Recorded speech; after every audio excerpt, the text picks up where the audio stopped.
예수님이 길을 가시다가 한 소경을 만났죠. 근데 그 소경을 먼저 예수님 바라보셨는데 그 제자들이 이 사람이 소경된 것은 누구의 죄입니까? 이렇게 물었습니다. 요즘 같으면 그 질문이 이상할 텐데 그 당시에는 소경이나 몸이 불편한 장애인들을 보면 죄를 지어서 그 죄의 대가를 받는다는 그런 인과응보적인 문화와 세계관을 가지고 있었습니다. 그러니까 그 당시에는 그게 당연한 질문이었고 전혀 이상할 것이 없었죠.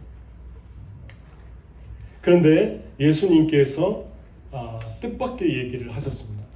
그 당시 사람들과는 전혀 다른 세계관에 다른 시각으로 바라보시는 말씀을 하셨는데 그게 3절입니다. 이 사람이 소경된 것은 하나님의 일을 세상에 드러내기 위함이다. 그 부모의 죄도 아니고 이 사람의 죄도 아니다. 그랬습니다. 그러니까 예수님의 이 말은 그 당시의 맥락에서 보면 충격적인 말씀이었죠. 전혀 세상 사람들이 보는 시각과 다른 시각이었기 때문에 그렇습니다. 근데 놀라운 것은 제자들마저도 그 세계관을 벗어나고 있지 못하다는 것입니다. 예수님과 이미 얼마 동안 동행을 했고 예수님의 마음을 많이 알았을 것이다 라고 했는데 그들이 가지고 있었던 사고는 제한적이었죠. 그럼 예수님이 하신 말씀대로 이 사람을 통해서, 이 소경을 통해서 하시고 싶었던 일이 무엇이었을까? 특별히 예수님이 이 사람 안에서 하나님의 일을 드러내고 싶다, 하시고 싶어 하신다 그랬는데 영어 성경에 in him으로 나와 있죠. through him이 아니에요. 그러니까 이 사람을 통해서 어떤 일을 하기 전에 이 사람의 in him, 그 안에서 하나님의 일을 한다는 것은 그 사람이 먼저 하나님이 자신 안에서 하는 일을 보고 싶어 하신다는 의미가 지배적입니다. 하나님은 오늘도 저와 여러분의 안에서 어떤 일을 하고 싶어 하시는데 그 하는 이유가 우리 자신에게 보여주고 싶은 거예요. 그래서 우리 자신이 변해가고 있는 걸 보면 지금 내 안에 내가 사는 게 아니구나. 그러면서 그 변화를 통해서 계속 성화되어 갑니다. 그런데 예수님께 오자마자 through him, through me, 나를 통해서 하나님 어떤 일을 하시겠다에 관심이 많으면 내 안에서 하나님이 하시려고 하는 일보다는 자꾸 뭔가를 나를 통해서 뭔가를 하려고 하는 거에 관심을 갖다 보니까 하나님이 하시는, 내 안에서 하시는 일을 놓치게 되죠. 그리고 그게 심하면 번아웃 되고 그리고 어느 날 갑자기 다운돼서 아무것도 하지 못하는, 심하면 교회도 멀리하고 사람도 멀리하는 그런 일이 가끔씩 일어납니다. 하나님이 하시고 싶었던 이 소경 안에서 하시고 싶었던 일이 무엇일까? 첫 번째는 사람이 아니라 하나님을 먼저 생각하는 사람으로 이 사람이 바뀌었다는 것입니다. 그 당시에 소경들은 거의 대부분이 거린이었어요. 그래서 구걸하고 사니까 날마다 사람들 눈을 바라보고 살아야 됩니다. 사람들이 어떻게 나를 바라보나, 그리고 나에게 도움을 줄 것인가 말 것인가. 사람의 눈치에 아주 예민합니다. 근데 어느 날 예수님이 진흙을 가지고, 이스라엘은 그냥 밟히는 게 진흙이었으니까 진흙에 침을 뱉어서 그 사람 눈에 바르고 실로암 연못에 가서 씻으라 그랬습니다. 실로암 연못은 히스기야 왕 알잖아요? 이스라엘의, 특히 유다의 왕이었는데 요시야 왕과 히스기야 왕이 가장 두드러지는 하나님의 사람들이었죠. 이 두 왕이. 그 히스기야 왕 때 아수르가 쳐들어올까 봐 기온샘에서 물을 끌어다가 그 물 수로를 만들어서 성 안으로 연못을 끌어들여서 우물을 만들었는데 그게 실로암 연못입니다. 만에 하나 아수르가 이스라엘을 포위하면 그 물을 먹고 생존하기 위한 것이었죠. 그러니까 결국은 이 사람에게 이 침을 뱉어서 진흙을 이겨서 눈에 바르시고 보내셨는데, 이 사람에게 있어서 이 실로암은 아주 인생을 바꿔놓는 그런 연못이 되었습니다. 근데 이 사람이 순종을 하고 가서 물로 씻었을 때 눈이 보게 됐죠. 보게 됐는데 돌아오니까 주변에 있는 사람들이 눈을 감았다가 떴으니까 좀 혼동이 왔던 것 같아요. 그래서 이 사람이 맞나 안 맞나 물어봤습니다. 아니야, 거른이야. 아니야, 못 보던 사람이. 아니야, 저 사람이 원래 그 사람이 아니야. 이렇게 얘기하다 좀 비슷하다 이런 말을 하고 있는데 소경이 아주 담대하게 내가 그 사람이다 그랬어요. 내가 전에 소경이었고 지금 봅니다. 이 말이 되게 중요합니다. 왜 중요하냐면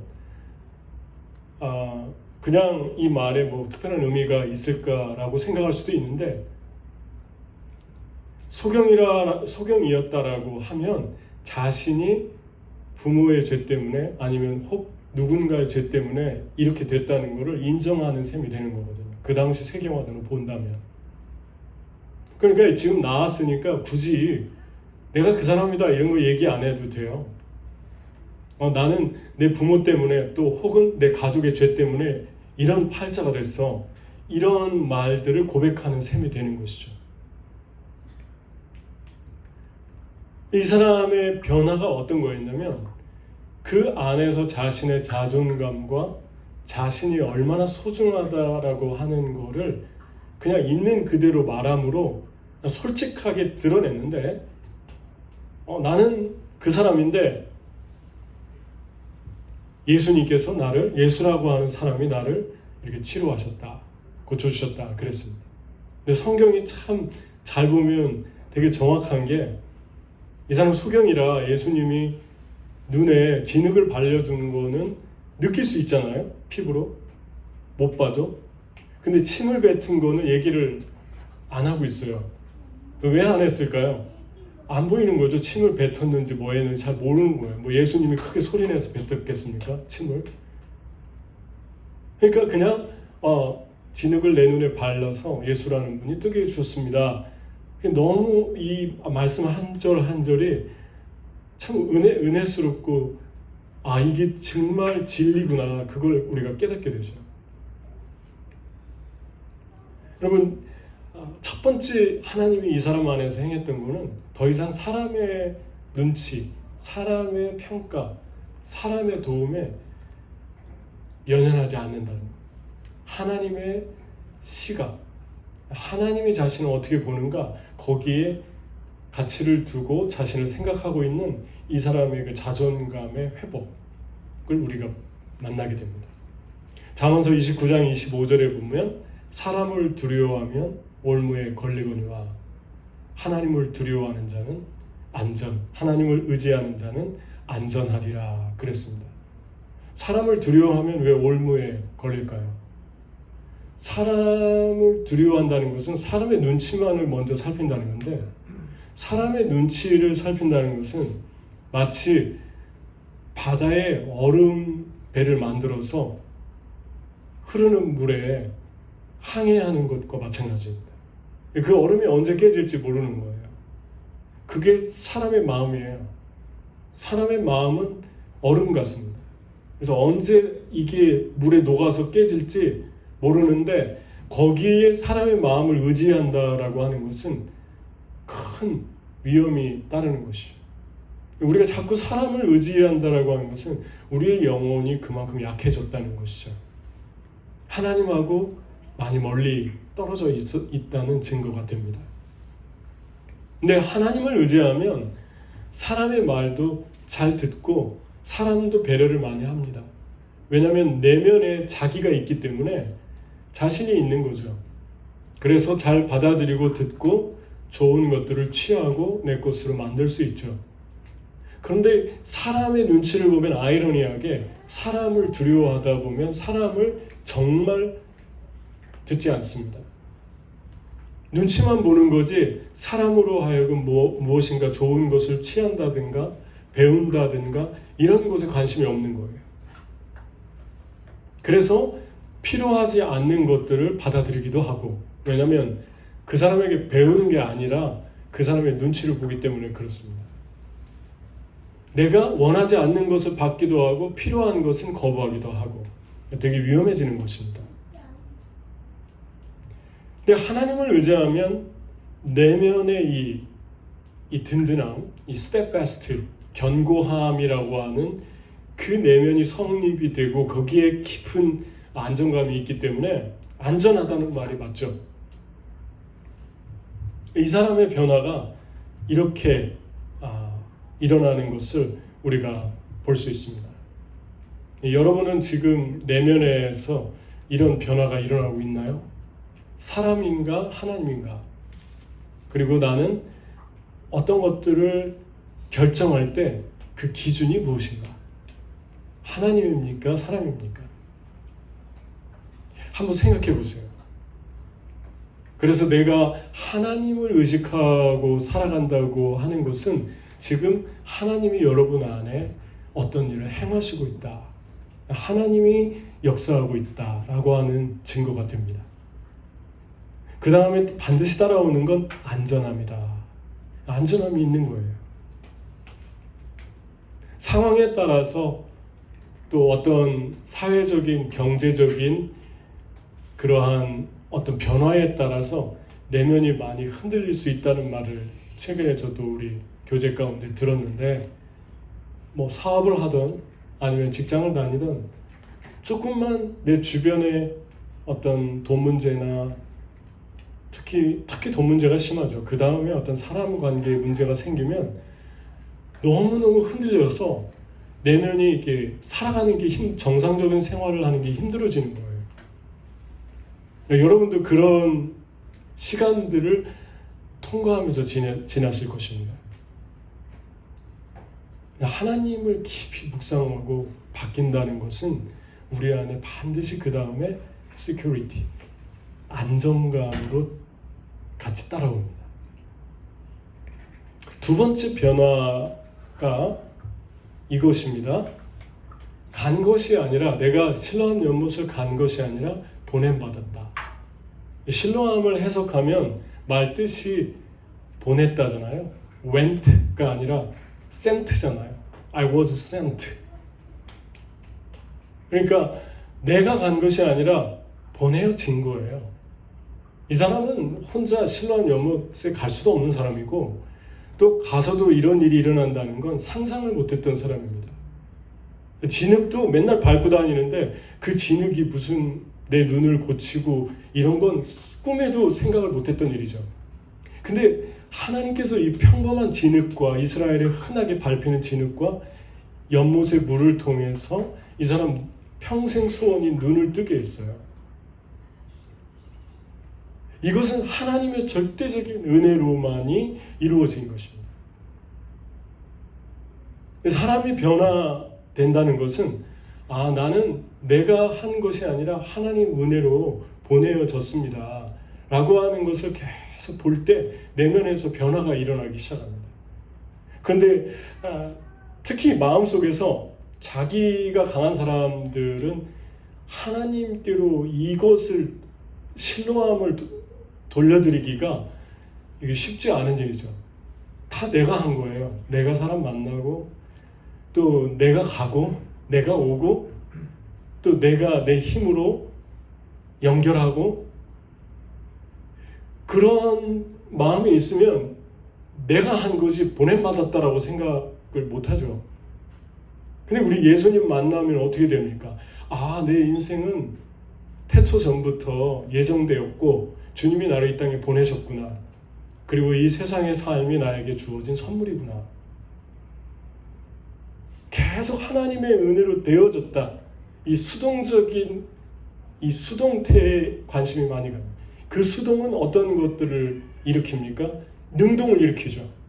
자발적으로 자신을 드리게 되고 어떤 것에 자신의 삶을 헌신하게 되고 아름다운 일에 희생하게 되고, 그러니까 먼저 보내어졌다라고 하는 이 은혜가 없이는 어떤 것도 내가 자원해서 가고 하고 이런 것들이 연결이 어렵습니다. 여러분 어떻습니까? 여러분 영혼 안에서 항상 이런 생각이 드십니까? 아, 또 이분을 만나게 하셨구나. 아, 또 내 삶에서 이런 은혜들로 또 보내어지고 있구나. 아, 내가 아픈 것, 내가 보지 못하는 것은 하나님의 저주가 아니라 내 부모가 잘못한 게 아니라 하나님의 은혜였구나. 여러분 욥기서 읽으면서 은혜 받는 장면이 어떤 장면입니까? 욥이 10 자식을 다 잃고 하루아침에 재산을 다 잃고 그랬는데 하나님이 더 좋은 아들을 주고 자녀를 주고 더 좋은 집을 주고 땅을 주고 거기 은혜 받습니까? 뭐 그것도 은혜스럽죠. 그런데 정말 욥기 보면서 은혜 받는 건 욥이 그 가운데에서도 하나님을 놓지 않는 거잖아요. 3명이나 와서 가장 친한 친구들이 계속 하나님 욕하고 죽으라고, 하나님 저주하라고, 네가 잘못했다고, 부인까지 그런 여론과 이론을 성립해가면서 논리적으로 전개하는데 욥이 계속해서 주신 자도 주님이고 가져간 자도 주님이시다. 그리고 나는 내 하나님을 찬양한다. 그리고 마지막 부분에 가서 욥기가 끝날 즈음에 하나님의 음성이 들리고 그 음성을 듣던 욥이 무릎을 꿇고 하나님 앞에 자신의 죄를 회개하면서 통곡하는 모습이 나옵니다. 욥의 처음 장을 보면 욥이 회개할 것 없는 사람이잖아요. 잘못한 거 별로 없어요. 축제를 하고도 늘 주님 안에서 자녀들을 모아놓고 기도회를 가졌던 사람이에요. 혹시 축제하다 마음이 해해져서 죄를 지었을까 봐.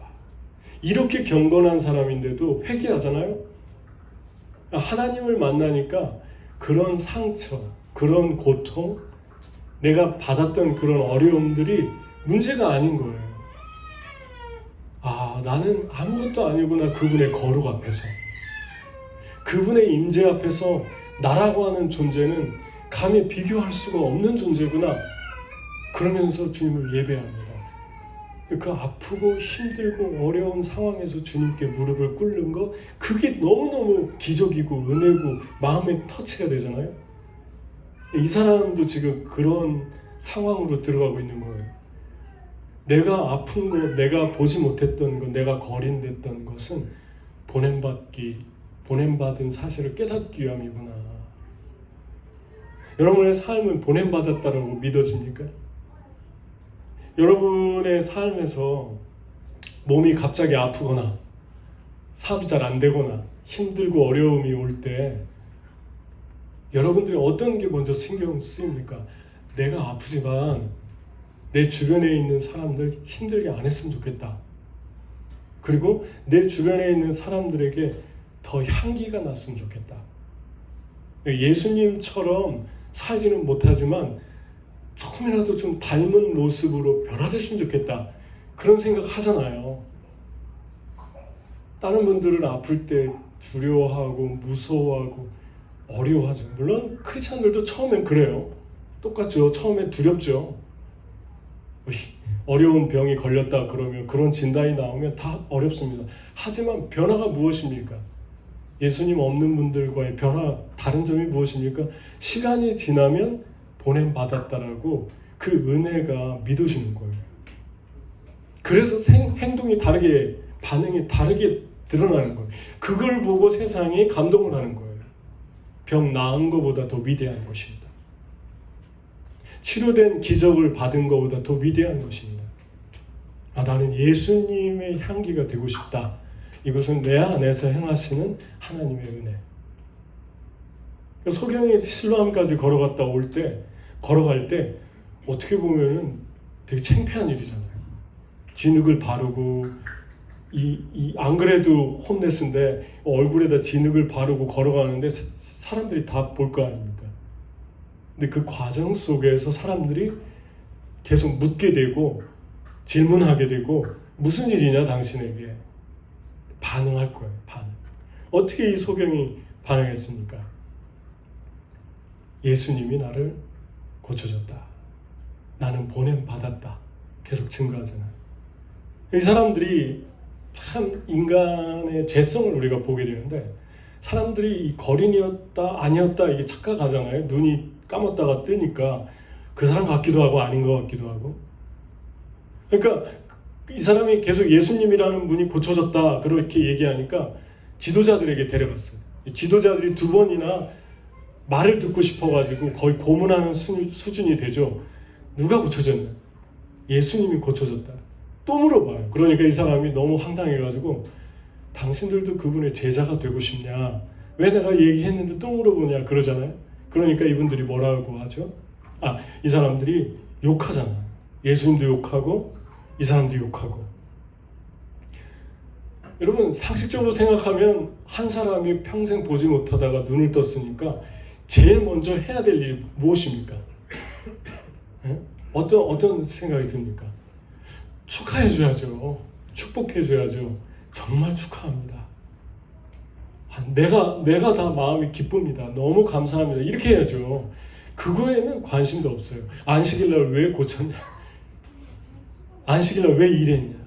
이런 얘기 하잖아요. 그리고 그분이 안 고쳤다는 말을 듣고 싶어 합니다.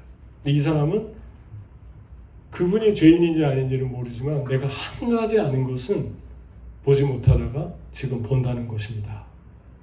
라고 담대하게 고백합니다. 보내어졌다 나는. 내가 한 것이 아니다 라고 고백하죠. 이게 2번째 변화입니다. 여러분이 지금 서울에 있는 것도, 여기 온 것도, 이 시간에 여기에 온 것도, 한 번 오셨던 아니면 계속 오실 것이던 하나님이 보내셨다 오늘. 내 삶의 모든 순간의 삶을 하나님이 보낸다. 그게 실로암입니다. 실로암의 은혜가 있나요? 여러분 내면에? 여러분 보내졌다고 생각하면서 사십니까? 여러분 보내졌어요. 이 땅에 태어나기 전부터 작정됐고 보내졌어요. 그것만 생각해도 우리는 가슴이 벅차잖아요. 얼마나 대단한, 여러분 존귀한 존재들입니까? 근데 또 반면에 이렇게 질문할 수도 있어요. 왜 그렇게 자존감이 높은데 사람들의 삶은 자존감이 높으면 자기를 사랑하는 사람들이고, 자기를 사랑하는 사람들은 이웃도 사랑합니다.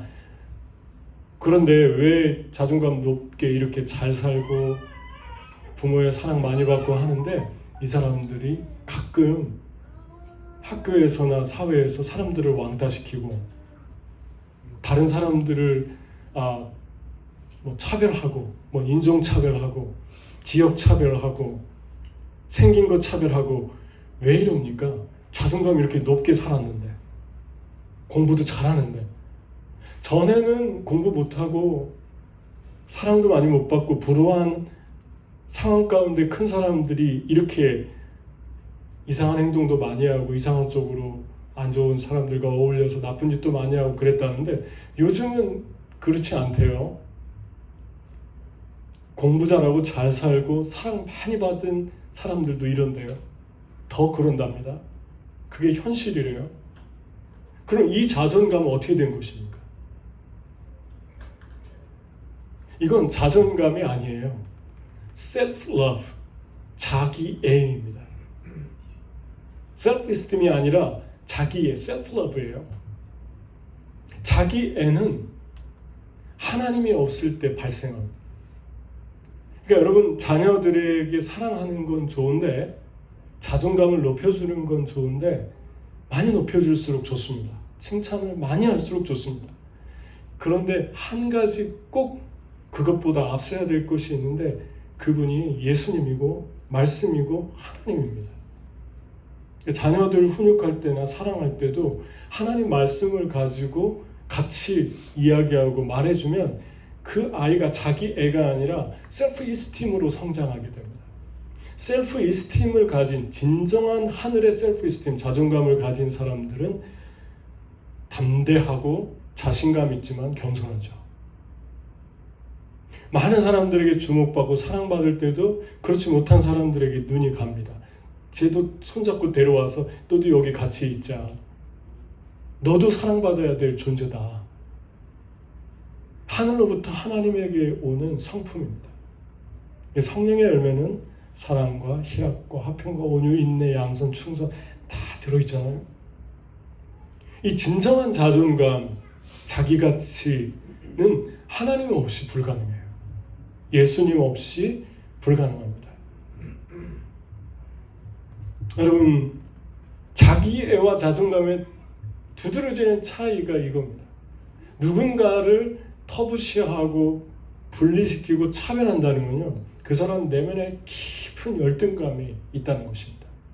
깊은 열등감은 반드시 우월감을 동반합니다. 그래서 약자를 보면 우월감이 올라오는 거예요. 나보다 못하다 싶으면 올라오는 거예요. 그 사람 내면에 자존감이 아니라 셀프-이스템이 아니라 셀프-러브가 있는 거죠. 사랑 많이 받았는데, 존귀하게 대접받고 자랐는데, 공부도 잘하는데 무엇이 문제일까요? 하나님입니다. 그래서 하나님을 위해서 희생하고 어려운 자리에 자녀들 데려가는 걸 주저하지 마십시오. 봉사하게 하고 헌신하게 하고 희생하는 모습을, 부모의 모습을 보는 자녀들은 하늘의 자존감으로 살아갑니다. 이게 신로함입니다. 아, 내가 이 땅에 보내어졌구나. 그럼 선물로 아는 거죠. 예수의 십자가, 한마디로 표현하면 희생입니다. 희생.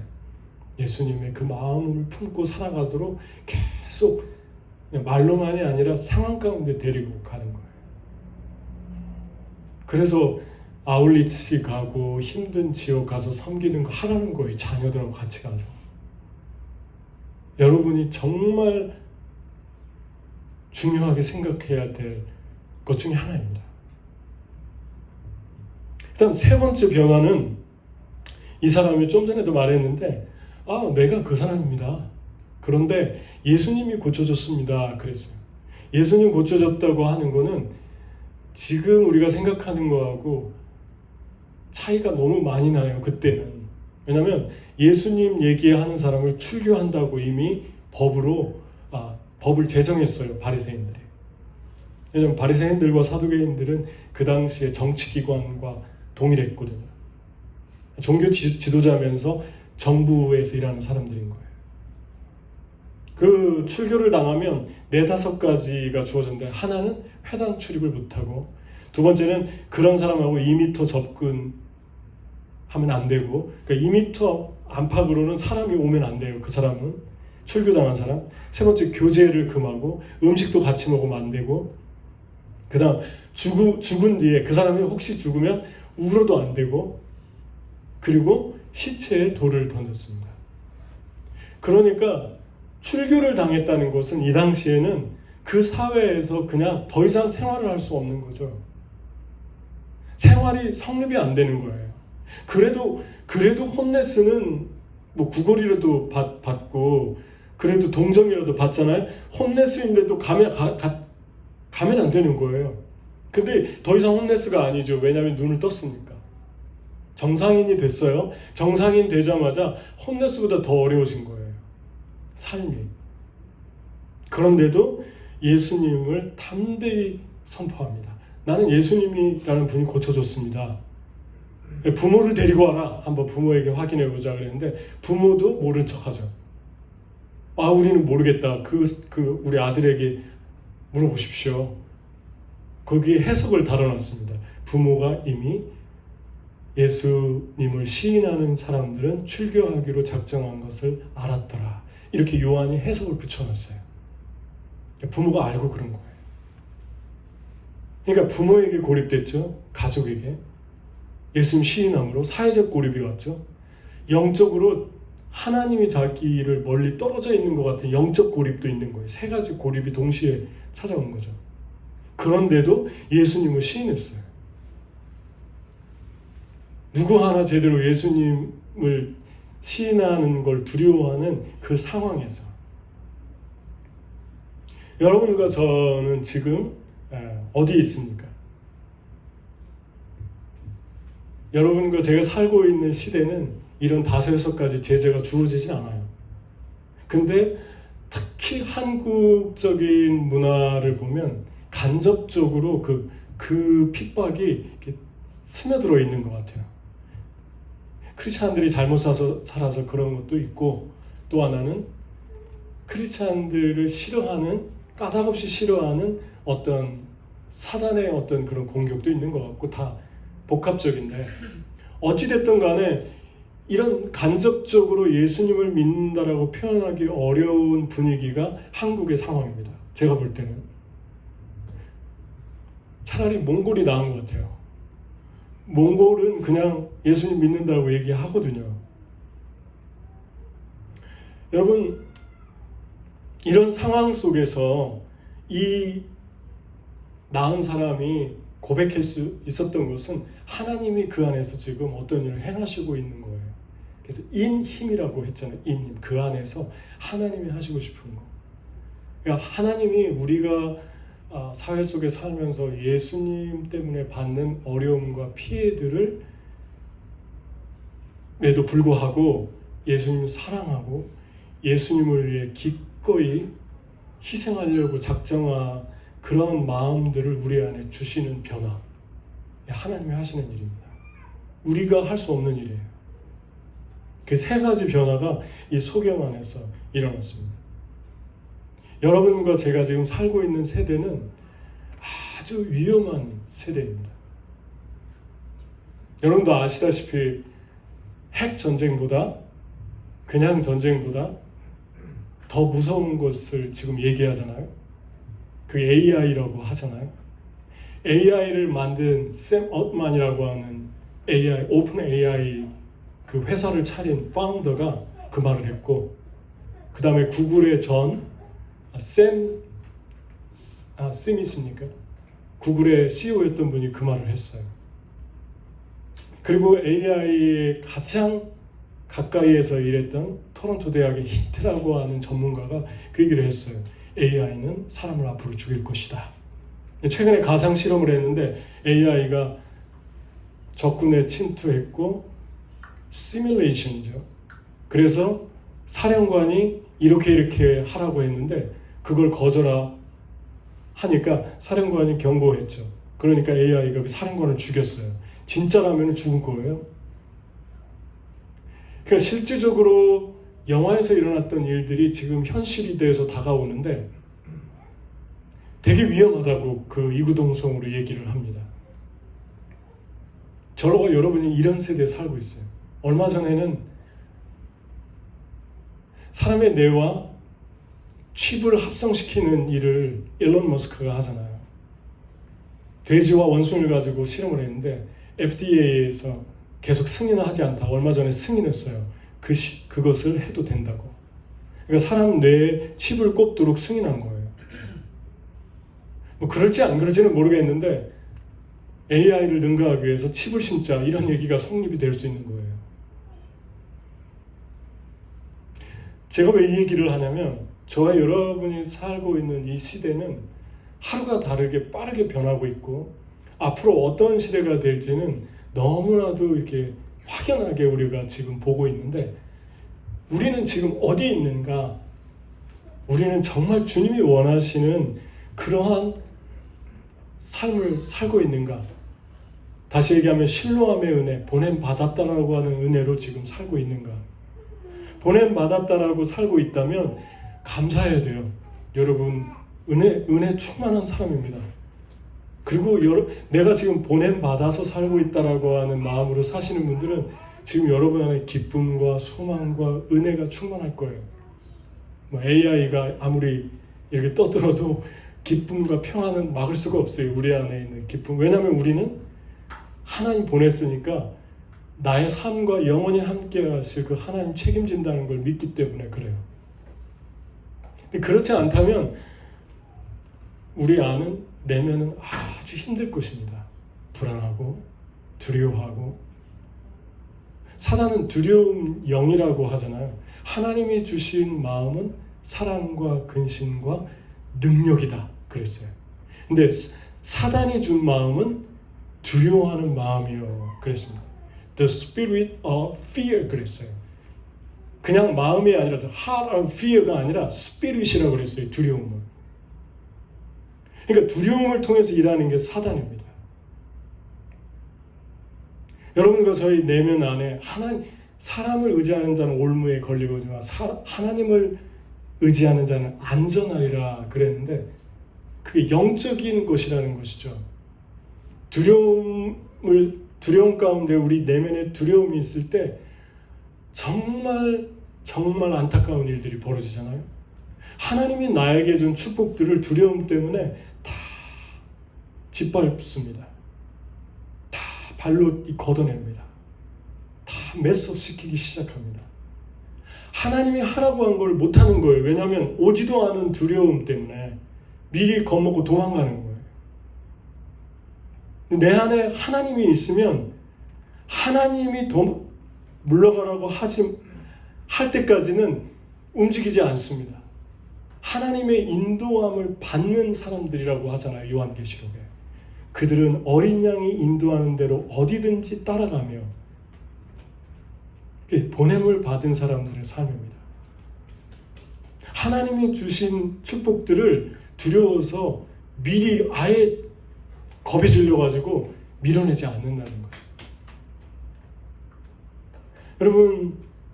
여러분과 저의 삶에서 다시 실로암으로 간다는 것은 여호와를 의지하는 자는 안전하리로다. 이 세상이 어떻게 지금 내 상황이 둘러 있어도 나의 재정 문제, 나의 사람의 관계 문제, 나를 도와주는 사람과의 문제, 그것을 먼저 생각하는 것이 아니라 하나님이 내 주인이기 때문에 안전한 거예요. 그 안전 속으로 들어가려면 어떻게 해야 되겠습니까? 내가 지금 너무 두려움에 사람 눈치만 보고 사는 것 같다. 그렇다면은 다시 실로암으로, 오늘 말씀의 제목이죠. 다시 실로암으로 가라. 실로암은 뭐라고요? 한번 따라서 해볼까요? 실로암은 내가 간 것이 아니라 보냄받은 것이다.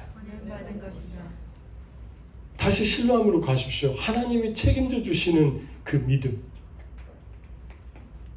첫 번째, 실로암으로 가려면 두 가지가 우리가 생각해 볼 수 있는데 35절 예수께서 저희가 그 사람을 쫓아냈다는 말을 들으셨더니 그를 만나서 가라사대 내가 인자를 믿느냐. 예수님이 눈을 뜨게 해주고 그 성전은 성전 안에서 일하는 사람들만 16,800명이잖아요. 성전 안에서 일하는 성직자만 16,800명이니까 거기에 오는 성지 순례객들을 다 포함하면 그 당시에 어디에 있는지 모르는 거예요. 성전이 그렇게 컸습니다. 미식 축구장의 3배가 넘는 크기였어요. 성전에. 예수님이 잠깐 눈뜨게 해주고 없어지셨어요. 이 사람 성전 앞에서 구걸했고.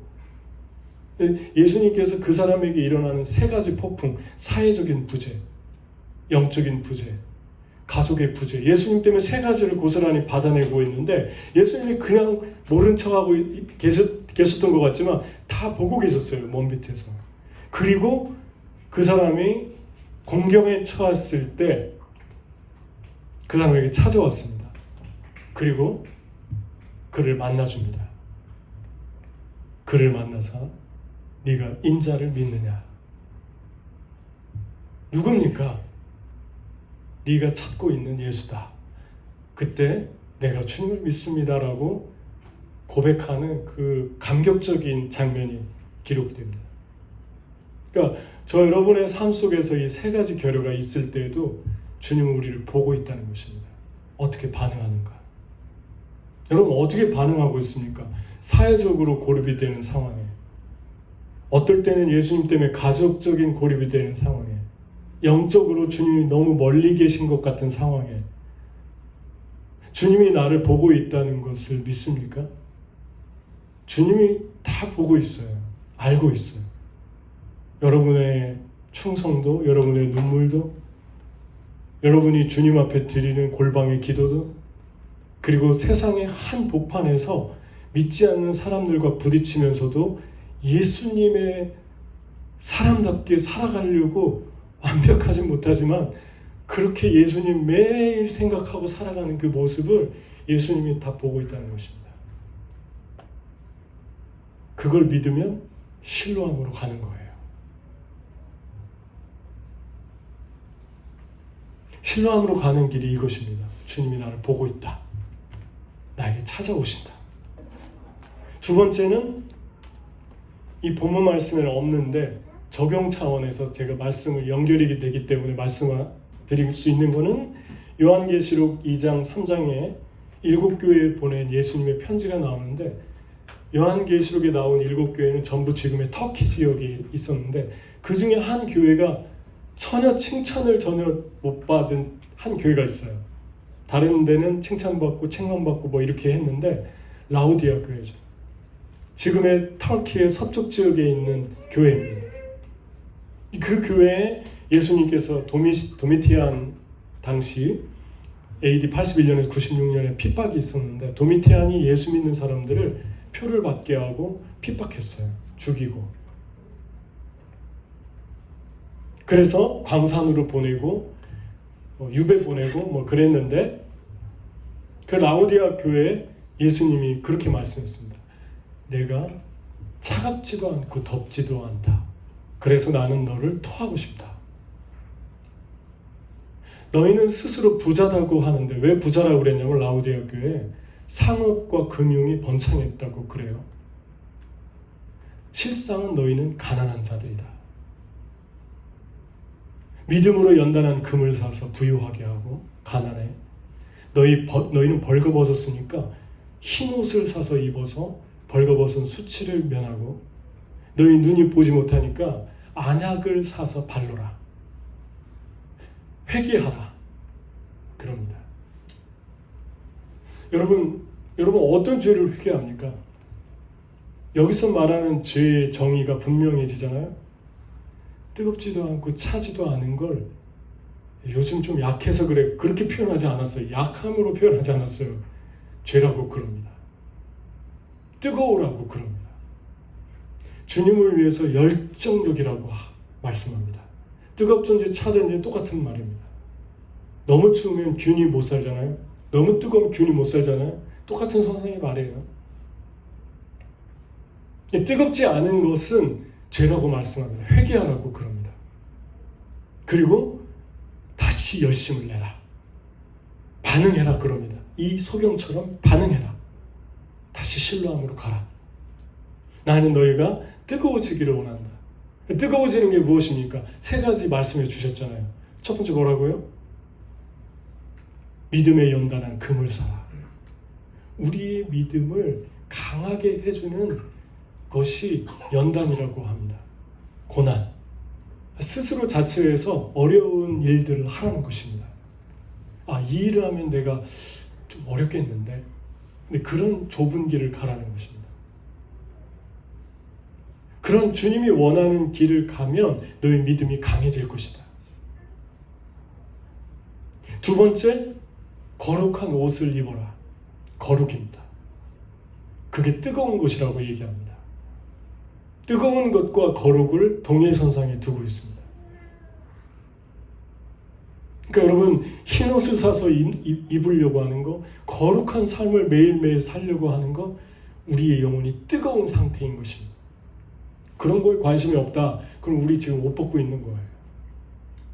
세 번째, 안약을 사서 눈에 바르라는 것은 눈이 안 보이는 것입니다. 눈은 뭐죠? 분별력입니다. 무엇을 해야 될지, 어디를 가야 될지 분별하는 것인데 분별력이 없는 거예요. 너희가 천기는 분별할 줄 아는데, 날씨는 분별하는데, 오늘 날씨가 구름이 많이 껴서 비가 오겠네는 분별하는데 왜 이 시대를 너희가 분별하지 못하느냐 그럽니다. 이 시대가 어떤 시대인지 이미 우리 나눴잖아요. 저 여러분은 매일매일 분별해야 되는데 안약이 무엇이죠? 안약이 말씀과 기도입니다. 매일 여러분 기도해야 되고 매일 말씀 묵상해야 되고 읽어야 됩니다. 그럼 보이는 거예요. 내가 가야 될 곳이 보이고 예수님이 가라고 하는 곳이 보이고 예수님이 손을 잡아주라고 하는 사람이 보이고 연락해주라고 하는 사람이 보이고 눈물을 흘려서 기도해주라고 하는 사람이 보이고 보이는 거예요. 세상에 믿지 않는 사람들을 만날 때 한 명 한 명 예수님이 저 사람을 창세전부터 알고 계시는구나 라고 하는 그 마음이 보이는 거예요. 지금 안 믿는 사람인데 지금 하나님의 하자도 모르는데 보이는 거예요. 저 사람이 예수님 사랑하는 사람이구나 보이는 거예요. 안 믿는 사람인데. 여러분 특별히 이 말씀에서 기억해야 될 것은 세 가지 다 동사 사라 그럽니다. buy라고 그래요. buy, 사라. 사는 건 뭘 말하죠? 여러분 살 때 뭘 지불합니까? 대가를 지불하는 거예요. 그러니까 대가 지불이 있어야 된다는 것입니다. 여러분 노력해야 되는 대가 지불이 있어야 된다는 것입니다. 어떻게 하기 위해서요? 다시 실로암으로 가기 위해서. 실로암의 한마디 표현, 내가 간 것이 아니라 보내어졌습니다. 주님이 책임져 주실 것입니다. 아멘. 같이 기도하겠습니다. 이 시간에